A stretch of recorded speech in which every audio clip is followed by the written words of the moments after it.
toward, because, wow, don't try to be an online guru in 12 hours. It's just not happening. So what can we do that will help? And I've kind of narrowed it down, really narrow, put very broad factors on it that makes it what I see easy. The first thing I do is my calendar. Most of you already have the calendar anyway, but the calendar needs to become more detailed, almost a day-to-day, because students have a tendency to say, oh, I'm going to do it on the weekend, and that's particularly the case with undergrads, but graduate students are the same way.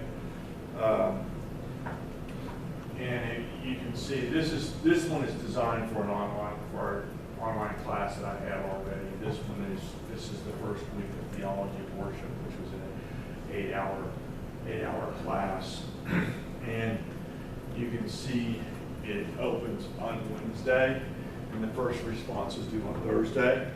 Freaks some students out because they're used to doing everything on the Saturday, but when they do everything on Saturday, they don't get it done. Because as you can tell, this is the first week and it's expected 11, 14 hours, so that would be a long Saturday if they did it that way. But a lot of students think that they can do that, and I guarantee you the undergraduates are going to think that for sure. So I have stuff that's due throughout the week. With the online, I do have a little bit of latitude. You can see that I have something due on Thursday. There actually have stuff to do here this week is too, because this one is not designed with the this one is not designed with the discussion in it. So if I put a discussion in there, that would be, I'll show you that, it goes the whole way, and then something and something. So you've got stuff, and that really, when I started putting these in, all of a sudden students were going, wow, I can make sense of this. And it's anything that I've done, anything that I learned from Wabash, this is probably the most important thing I've learned. Students grab that more than anything there is.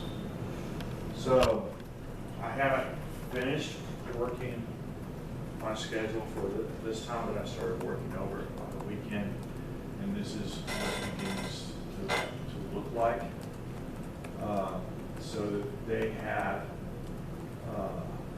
elements that are expressed throughout it, and you can see that I plan on doing remote lectures on Wednesday. Those I'll explain a little bit. I don't plan to do full lectures here. You may. That's the whole plan.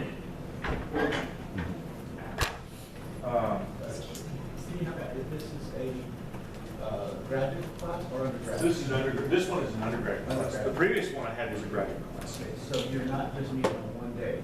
You usually meet Monday. Well, this is a class of Monday, Wednesday, Friday. This is a traditional Monday. Traditional undergrad. Okay. This is a traditional undergrad class, but I'm switching it now to virtually all asynchronous for the next 4 weeks. So your remote lectures are recorded, they're not live? These are going to be live because they're not traditional lectures. These are more of, let me give you 5 minutes, let's talk, and then let's have discussions. And so this is during the tradition. This is during the regular meets at 10 o'clock. So these are regular 10-minute sessions. Frankly, though, if they don't show up for these, they can survive. Just because that's the way I want to do it. You may want to go with traditional lectures, but that's just the way I have it set up. Any questions on?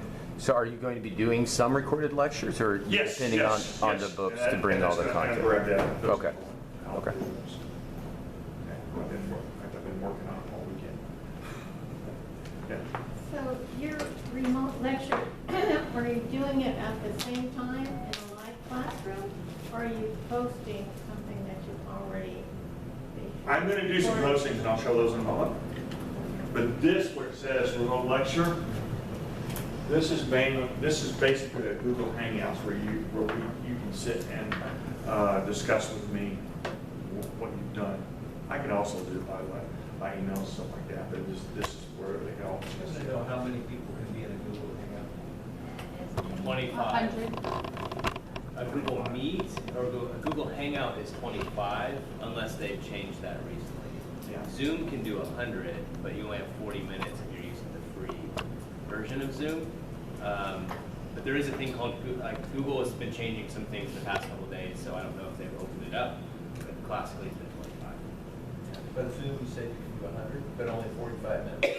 40 minutes. 40 minutes. And then, what do you think about Google Meet? Because I'm looking at that. I think it's the same. I could be wrong, but I think it's the same thing. I think it's a new name for Google Hangouts, I think. I think it's just a name. I'm not Have you done Google Hangouts before? I have. Was it pretty seamless? Yeah, it's pretty seamless. I mean, you have to, of course, I think there's ways to kind of you can present your screen, you can do, because I'm going to do synchronous sessions. I'm just going to go ahead and I've told my students, like, hey, just be ready to be on at 2 o'clock at the same time, and because you can present your screen. I know with Zoom you have a bit more functionality of kind of like, actually kind of like drawing almost. Yeah, circling. Yeah, which you can, I think that the functionality is a bit more limited with Google, but I have a class that's too big for Google, so I have to use Zoom. The other ones I'm going to use Google more. And frankly, synchronous is probably the easiest, at least for this week, without a lot of ramp-up time. Now, in my fire, there's already something called Bongo. Does anybody use that? Yes. Does that work as well as Zoom? I mean, Um, seems like that's already connected. Yes, it's already connected. It is comparable to Zoom. You have a whiteboard. You can upload a presentation. There's a lot of features. The only differences are with the virtual classroom or the live classroom tool within MyFire. It does live within the class. You can have up to 100 participants, including yourself. You can, the one limitation is that only up to 7 participants can share their screen their video camera, excuse me, not their screen, their video camera at one time on a first come, first served basis. But if, say for example, every student in the class has to present at some point, you just take turns as to who's sharing their video camera, who's not sharing their video camera. You can record the presentations for the students to review afterwards. However, that recording is only available for 14 days after the meeting. So if the student has, say they missed that class, they can go to MyFire and go into the class and still go back and view that presentation. Also, you can also, as a professor, you can also download the chat that's going on. So before you leave the meeting, you can download the chat and save it for your records as well. And just a quick update, thank you. Google Meets now does do 100 people. So if you wanted to just use Google, since everyone already has a Google account, you have to go through the whole like sign up for a Zoom account and do this. You can do the Google Meets with 100. And you can record to Google Meets? I don't know because my Chrome just crashed, but I don't know. Maybe we that have used a little bit of it, we can get together maybe a little bit afterwards and assign each other kind of a quick how to do this stuff. Yeah. We can put that together. If you go like here, So, into all right. MyFire. Let me go to, you may or may not want to use this discussion. It has virtual. If you're like me, you said, why in the world we have a discussion, because the discussion was really not very good. But I have found that mainly it's because we approach discussion wrong often. We often approach it wrong. We often approach the discussion just the opposite way it ought to be. Yeah, that's true. I used to approach the discussion in the sense of tell me everything you know and then talk about it a little bit. But when we do that in class, we do just the opposite. we have people to ask questions and different things, and then we have them to reflect on it. And so discussion online needs to follow the same process. And one of the things that students often don't get is that this really is discussion. They treat it more on the line of, this is another assignment I have to do this, and then respond to 2 different people. And so this is a completely different approach to discussion, and I think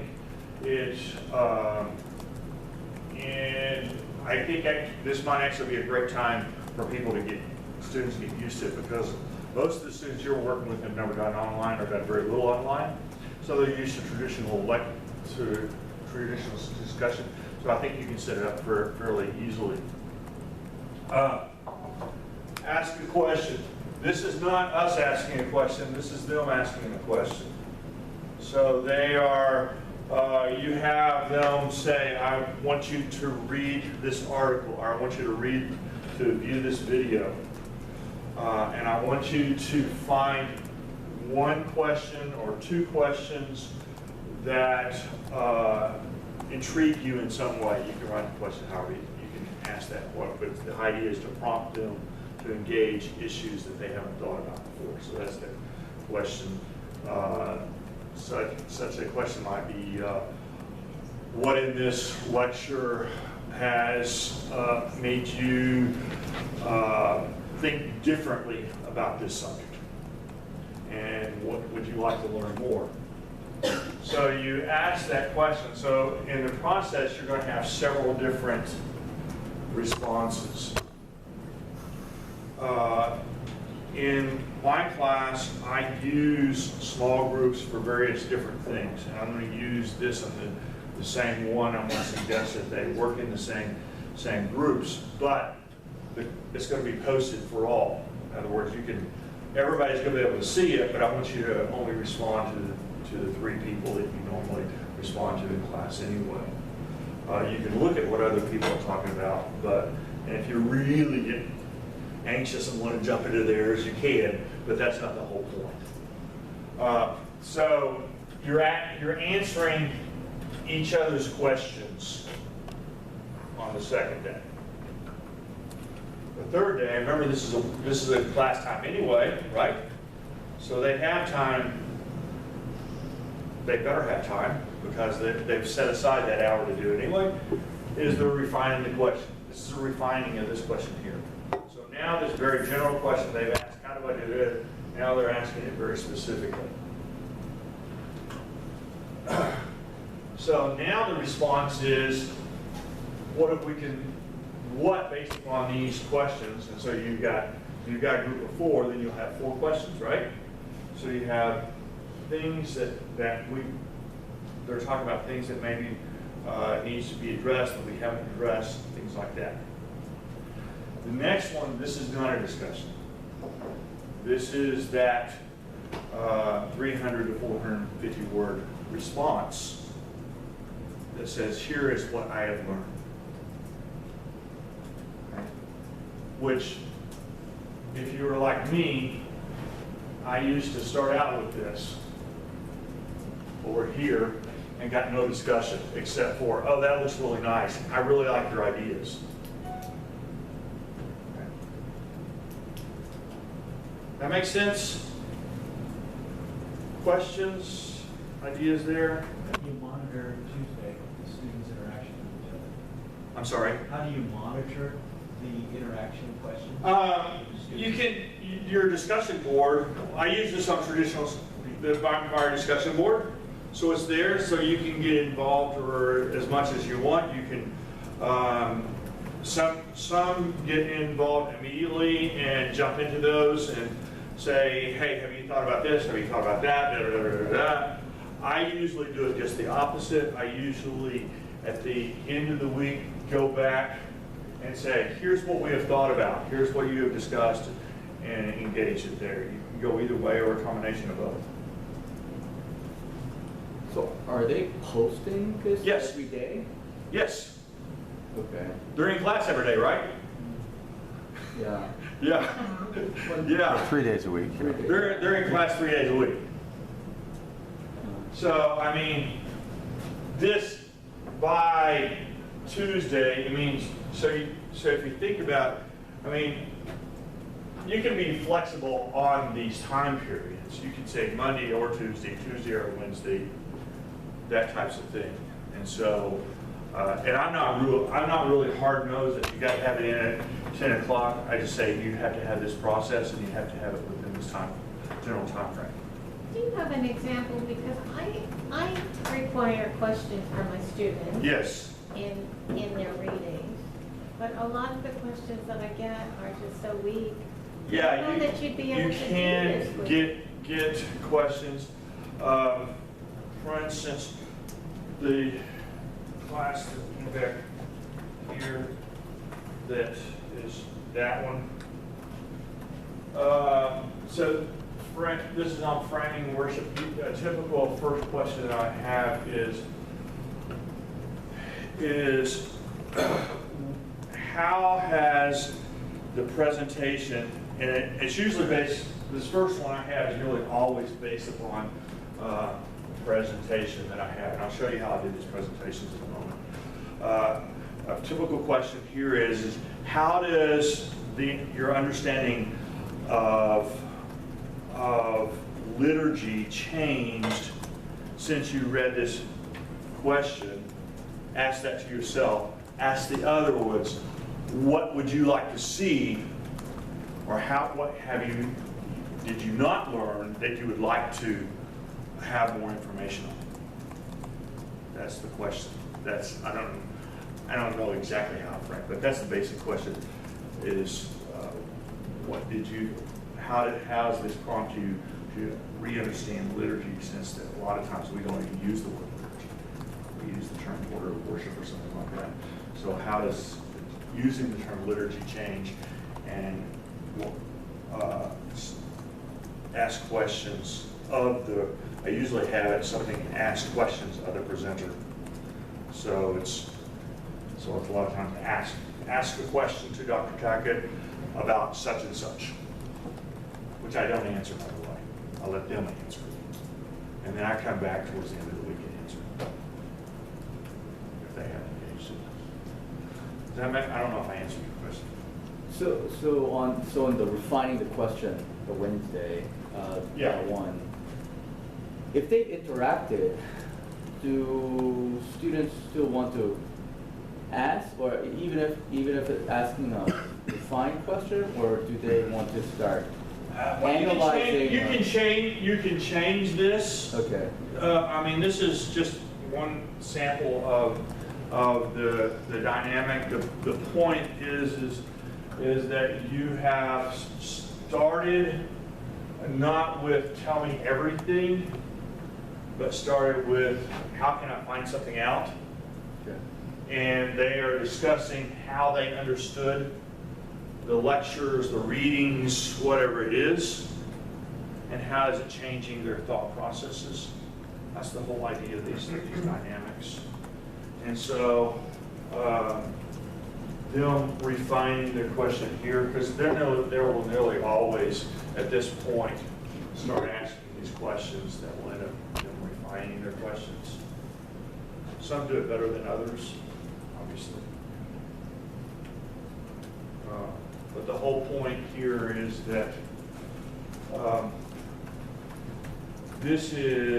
I use it a lot to, not always, but I use it a lot to engage my online lecturers, that they are interactive with it. I also have another project that they do with the online lecture too, that works it. And you may not even want to use this. Developing discussions, takes time. And so, according to how much time you've got into this, you might find it better working like next week or this week or something like